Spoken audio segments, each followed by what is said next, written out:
نحمده ونستعينه ونستغفره ونعوذ بالله من شرور أنفسنا ومن سيئات أعمالنا وأشهد أن لا إله إلا الله وحده لا شريك له وأشهد أن محمدا عبده ورسوله يا أيها الذين آمنوا صلوا عليه وسلموا تسليما. We praise God Almighty. We praise Him and we thank Him, for He is the Lord of the heavens and the earth. He is the creator of the heavens and the earth, and He is our Lord and our creator. We thank Him for the many blessings that He has given us. He has given us our life. He has placed us on this earth. He has given us this opportunity to know Him through His creation and through His scriptures that He has sent to the prophets. We declare our belief that there is no deity worthy of worship except God Almighty, except for Allah Subhanahu Wa Ta'ala. And we declare our belief in all of the prophets and messengers that He has sent, including the seal of whom? The Prophet Muhammad Sallallahu Alaihi Wasallam. My dear brothers and sisters, we find ourselves here in a society that is predominantly non-Muslim.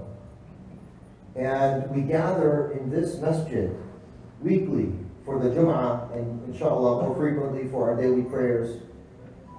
We send our children to Nur al-Iman Islamic School, all in the attempt to do two things. The first one is to be good with God, to grow in our own faith and to do the right thing for our own souls in preparation for that day in which we will stand individually before our Lord and our Creator and our Sustainer, Allah Subhanahu Wa Ta'ala, that day of judgment. And the second reason why we do all of this is with the hope that we can pass on the faith to our next generation, to our children, and so that this responsibility that we carry to do so, that we succeed by gathering together and by studying and creating an environment, a community that supports faith, that supports the transition of faith from generation to generation. And in today's khutbah, I would like to examine a case study that Allah Subhanahu Wa Ta'ala put before us in the Quran on how to do that successfully. This is, of course, in the example of the wise person, Luqman, in his advice to his son. For I traveled to you today from distant lands, from California, and there, like here, our children face challenges in public school. I was contacted not too long ago by a mother who had recently moved to Southern California from Canada. And she was very distraught because she was sending her 8-year-old to public school, and the 8-year-old was facing all kinds of discrimination and harassment and challenges because of his Muslim identity and faith. And she says, "What do I do? I don't know what to do." So I want to share with you part of what I shared with her in that phone call and explore how it is that Luqman advised his son and what benefit we can draw from that example in the Quran for today's day and age here in the United States of America. Before I recite these 5 verses from Surah Luqman, I want to give a framework for how it is that we can, as a community, as a families, as individuals, as parents and as grandparents and as children, how we can make the most of our opportunity to both learn about Islam and pass it on. The first phase of raising a child is a phase in which we try and create a culture of the home in which faith, our practice of the faith, prayer in particular, is something that is a beautiful experience for the family and for the children. Number 1. Number 2, that we have a culture in our homes and in our houses and in our communities that encourages free communication, open channels of communication, because it is in those discussions that young people, young minds and hearts are formed, and then their reflection and responses to the circumstances that they're navigating in their daily lives, if they have you to turn to get feedback, then that will help them in their formation of their faith. And the third thing is in helping our children make good choices as to who their friends are, both within and outside the Muslim community, and in what kinds of activities they should devote their free time to. So let us examine the advice of Luqman to his son. When he says, بعد أعوذ بالله من الشيطان الرجيم وإذ قال لقمان لابنه وهو يعظه يا بني لا تشرك بالله إن الشرك لظلم عظيم. He says, Luqman says that, and remember when Luqman said to his son, and this is the first and most important concept to pass on. When Luqman said to his son, and he's giving him a reminder, a maw'idah, a gentle reminder, he says to him, Ya bunay, oh my dear son. Let's just pause right there for a moment and reflect on how he addresses his son. It's not in a stern fashion, it's in a gentle fashion. He talks to him with dignity, with a care, with a love that opens up that channel of communication. He says, Ya bunay. And he shares with him the first and most important theme in the Quran, the message of all of the prophets that have come throughout time. Do not ascribe any divinity. Do not associate partners with God. For verily that is a grievous sin. That's a great sin. So this is the main idea of our religion. And let me just say, as someone who is very involved in interfaith relations and at the graduate level, is academic study of faith and religion and Islam and other faiths, we have something very unique in our faith. And that is the simple creed of La ilaha illallah Muhammad Rasulullah. I can tell you, having had many theological conversations with people of the faith, that the simplicity of our faith is something that resonates not just with our hearts, but with our minds. It's something that we can easily absorb, and it's something that is easily transmitted and passed on from generation to generation. It's the starting point. Don't be superstitious. Don't attribute deities, divinity to any entity besides God. God is beyond our ability to imagine. This is the first and foremost idea that one should pass on to their children, and this is what Luqman does exactly in his advice to his son. Number 2. ووصينا الإنسان بوالديه حملته أمه وهنا على وهن وفصاله في عامين أن اشكر لي ولوالديك إلي المصير.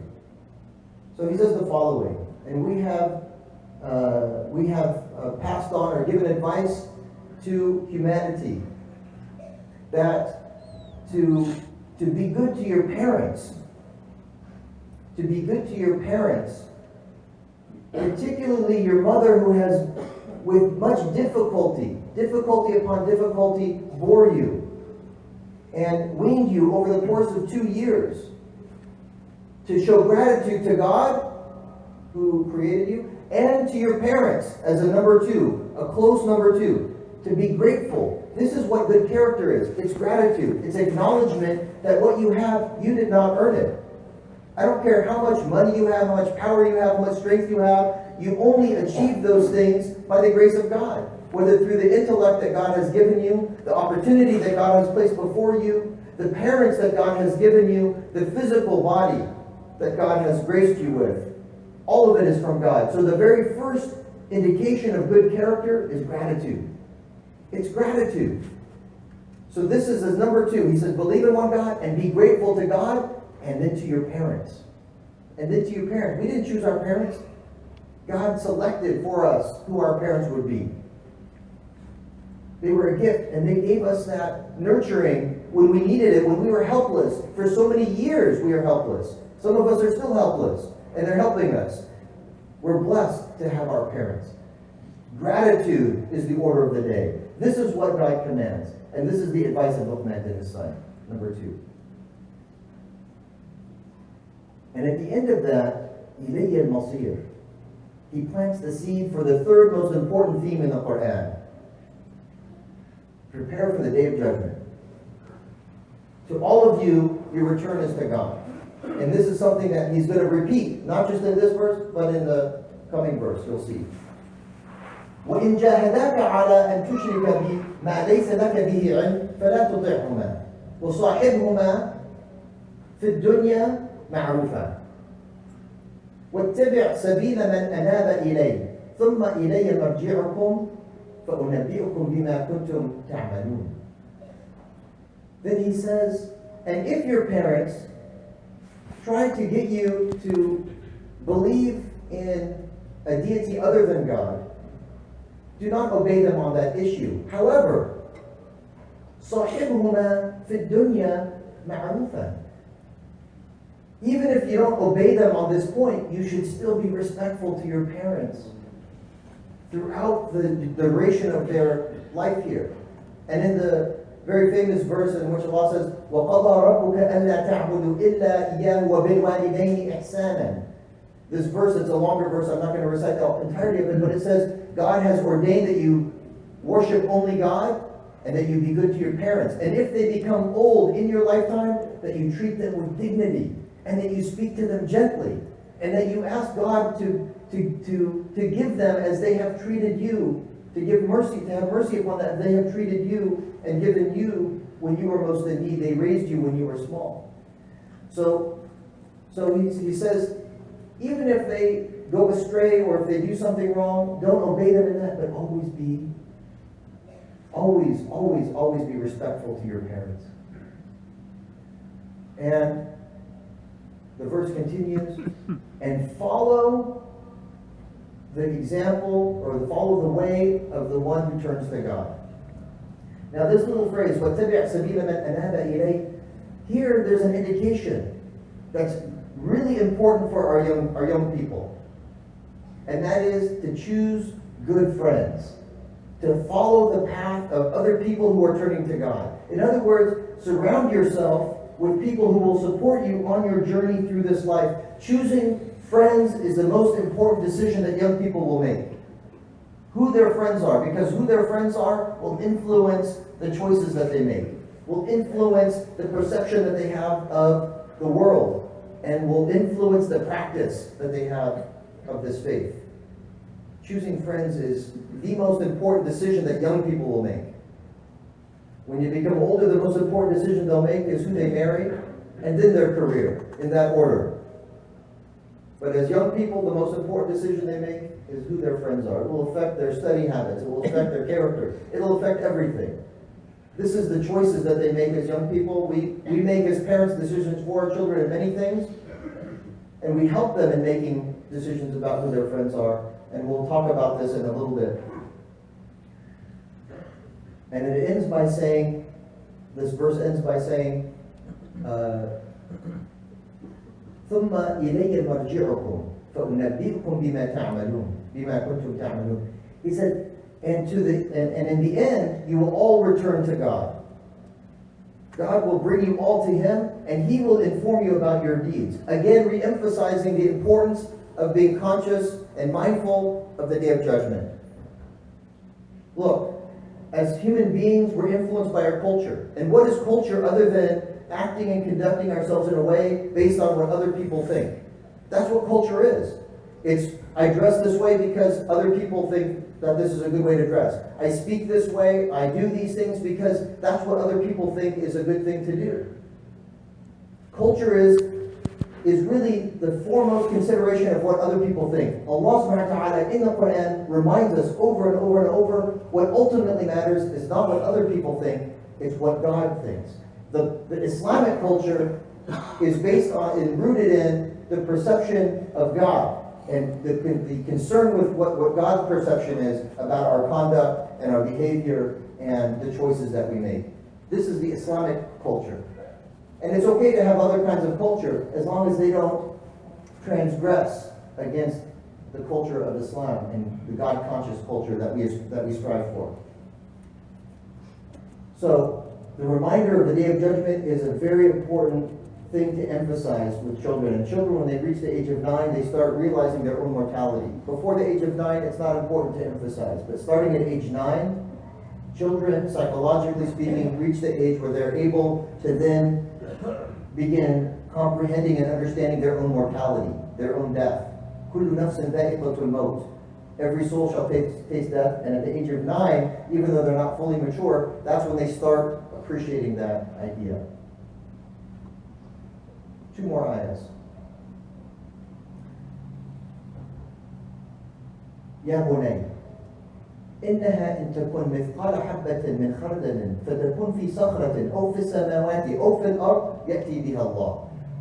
Oh my dear son, if there is a mustard seed, a small grain, infinitesimally small grain, and this thing is concealed in a rock or in the distant reaches of the heavens or in the center of the earth, God will bring it forth. In other words, he's telling his son something very important. Have integrity. How do you get from that to that? Here's how. If God is aware of everything that you do at all times, then the way that you behave when you're with your friends and the way that you behave when you're with your family and when you're at the masjid and when you're at school will all be the same. You will have an integrated character and personality. You will have integrity. You will be whole, the same, no matter where you are, because you realize that God is aware of your behavior no matter where you are. Have integrity. This is the advice to his son. Be God conscious and let that inform the choices that you make and your conduct. This is an important characteristic. Believe in God, be good to your parents, have gratitude to God and your parents. Follow, make good choices and have good friends, follow good people, and have integrity. So the verses continue.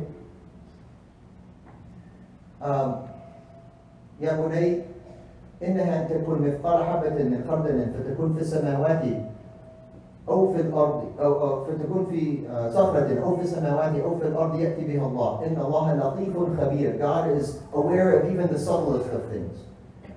And then to close it out, he gives a very powerful verse that summarizes the stage in which they become older. They're in maybe high school, and we'll talk about this in the second part of the khutbah. But let us ask Allah Subhanahu Wa Ta'ala on this day of Jum'ah to accept from us our good efforts that we've put forward, sincere efforts in his cause, in raising our children and themselves, trying to model and exemplify our faith. And we ask Allah Subhanahu Wa Ta'ala to give us guidance so that we may be even more successful in achieving that goal and preparing our souls for the standing before him on the day of judgment. Ud'u Allah yastajib lakum. Ask Allah, you will find the most responsive.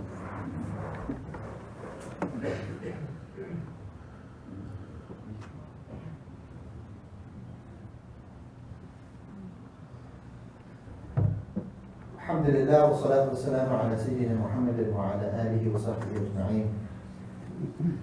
My dear brothers and sisters,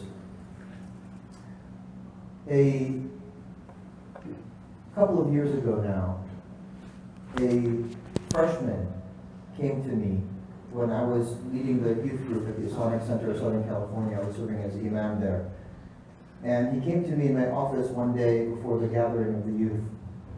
And he was a big guy, teddy bear of a guy. He was maybe, a young guy, 14 years old, but he was maybe 6 foot 1, like a squishy marshmallow, kind of a huggable, lovable kind of guy, baby face. But he was walking with his shoulders hunched over, and he looked very, very overwhelmed and sad. And he came to me on the verge of tears, and he said, "I started my freshman year in high school." And I can't stand it. I don't want to go back. Everyone's picking on me. They're calling me names and terrorists and this and that, and I don't know what to do. I can't handle it. I said, you have a couple of options. Option 1, we have your back. The Islamic Center will come in, we'll organize a meeting with the principal and the teachers, and we'll put on a sensitivity training. We'll bring Muslim Public Affairs Council or Council on American Islamic Relations, and we'll make sure that no one bothers you at school. That's option 1. Option 2, you might want to consider doing first. Just trying it. Option 2 is realizing why it is that people are picking on you. What's the psychology? What's at work? What's at play in what they're doing?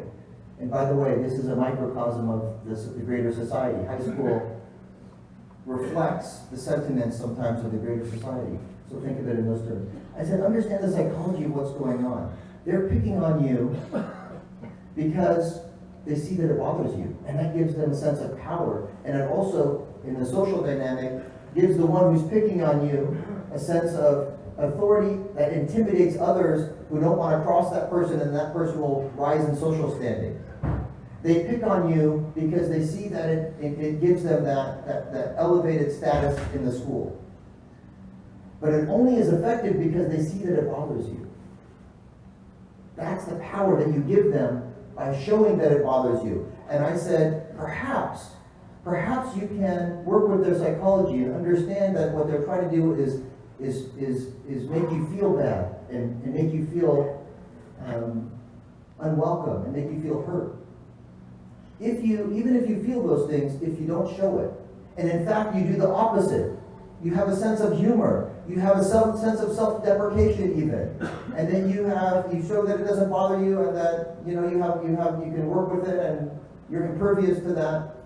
They won't continue. But if they try to do something else and start bringing up terrorism and this and that, I said to this young man, I said, know that even if you don't know anything about ISIS or Al-Qaeda or terrorism or international politics, I guarantee you know 1,000 times more than the person who's bringing it up.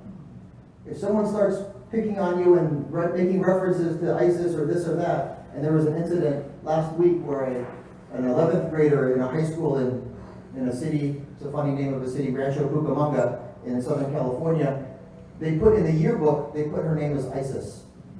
In the yearbook, she wore a hijab and she was going to a large public school, and they put her name, under her picture, the name ISIS. And she dropped out of school, and she was, she responded in a different way. But nonetheless, kids could be mean. So if they call you that, I said, all you have to do is, without challenging them directly, put them on the spot by saying, oh yeah, ISIS. What do you think about the U.S. strategy of working with the Kurds and trying to, support them, and also work with the democratic government in Iraq, and this and that? The person is going to freeze because they don't know any of the references. And you can say the Kurds and the Shiites and the Sunni, they're going to already be lost. They're going to feel overwhelmed and feel like they're at a loss for words. They're going to feel silly, and so they're never going to put themselves out there like that again and bring up any of those topics. I guarantee it. So I said, you can try that, option B, or go with option A, and we'll come in, not with guns blazing, because as Muslims we can't use those kinds of metaphors anymore, but we'll go in full force and support you at the school. And so he goes, well, let me try option 2. Let me try that. So a few weeks later he comes back, and this time he's not hunched over. He's standing up tall with a big smile on his face, and he says, Jihad, I have to tell you, it's worked. No one gives me a hard time. School is fine. I love school now. I don't have any problems. Just by learning the techniques and the tactics for how to handle bullying at school, and understanding the psychology of those who are bullying. And by the way, this strategy applies to society at large. But let's go back to the story of Luqman. The last ayah that I want to share with you from these verses, from chapter 31, Surah Luqman, it's ayah 17, in which Allah Subhanahu Wa Ta'ala says, Luqman, quoting Luqman, he says, Ya bunay, 3 things. Ya bunay, aqim as-salah, wa'mur bil ma'ruf, wanha 'anil munkar, wasbir 'ala ma asabak, inna dhalika min 'azmi al-umur. Subhanallah, he says, oh my dear son, 3 things. This is the formula for success for ourselves and in passing on the faith to our children. This is the formula. Put in the simplest one ayah. Aqim as-salah, establish prayer. Included in that is the belief in one God. Included in that is gratitude. Included in that is trying to inspire in yourself good character by being mindful of God. Aqim as-salah, that's the first bit. Number 2, وَأْمُرْ بِالْمَعْرُوفِ وَانْهَ عَنِ الْمُنكَرِ. Enjoin good and forbid evil. What does this mean? It means be relevant in society by creating social justice. Establish goodness and justice in the world. When you see that water is being contaminated in Michigan, in Flint, Michigan, that you're on the forefront in trying to resolve the issue as Muslims. Trying to step in, and we saw a number of Muslim organizations and individuals step forward in trying to alleviate that problem. In fact, one of the physicians who recognized the problem early on was a Muslim physician, and she spoke up about it. And it took a while before it got traction, but this is the establishing goodness and justice in society, al-ma'ruf, that we command it, that we inspire it, that we are the forefront of doing social justice. And also trying to curtail and limit the kind of injustice and the negativity from proliferating. And then lastly, and this is beautiful, he says, وَاصْبِرْ عَلَى مَا أَصَابَكَ. He said, be patient regarding anything that befalls you. Any calamity that happens to you, respond to it with patience. And by patience, what is implied here isn't being quiet, isn't just being still, isn't just being, waiting around. Patience is to have the right state of mind. It's to respond knowing that this difficulty, this tragedy, this hardship comes from God. And the question is not why did it happen, but how do I respond? And the question is, when you're facing whether it's a bully or some other kind of pressure or hardship or calamity, that we respond with whatever it is that's most beautiful and pleasing to Allah Subhanahu Wa Ta'ala. So let us, on this day of Jum'ah, take this advice that Luqman gives to his son, and take that advice and apply it to ourselves first and foremost. Secondly, when we raise our children, we should establish in the home a culture in which prayer is something that they look forward to, and that we take the time after the prayer to make dua together in a language that they understand. Make prayer accessible to your children. Not all of them speak Fusha. Most of them don't. So make the dua in English, not a memorized dua. Have them make dua from their heart, and you model it. Because they will learn from you in your communication with Allah what it is that you aspire for your own self. They will see that example. Number 2, over the dinner table. Eat meals together with all of the media turned off. No iPhones and iPods and iPads and computers and television. Turn it all off. And have open communication. And what I mean by open communication is you encourage your children to ask you, to have a conversation about their day. And sometimes it's frustrating because you say, oh, my son, my daughter, what did you do today? What did you learn today? That's the answer, right? It's kind of frustrating, and so you move on. Don't move on. Be creative. Instead of asking, what did you learn today, or what did you do today? Nothing, I don't know. So what was the best thing that happened to you today? What is the most challenging thing that you faced today? And then even have that conversation with your spouse. Let them see what that looks like and how you responded to those challenges or those good things. Let that conversation dominate the dinner table. And when they share with you a challenge that might be questionable about the Islamicity of it, or even the response, never overreact. Because if you show anger, if you lose control of your emotion at that time, you've cut the ties of communication. You've cut the channels of communication.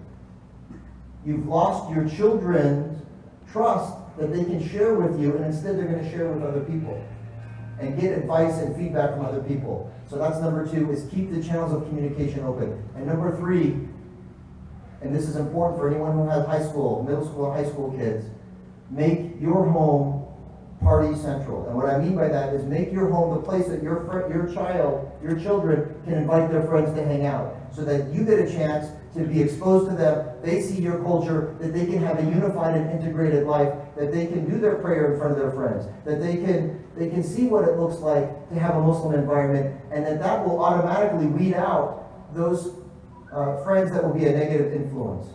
So let us ask Allah Subhanahu Wa Ta'ala on this day of Jum'ah for forgiveness for our shortcomings, for guidance in our choices that we make, for for the wisdom of the Quran and the Sunnah of the Prophet Muhammad.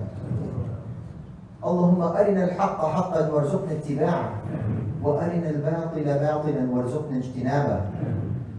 اللهم إننا ظلمنا أنفسنا فإن لم تغفر لنا وترحمنا لنكونن من الظالمين.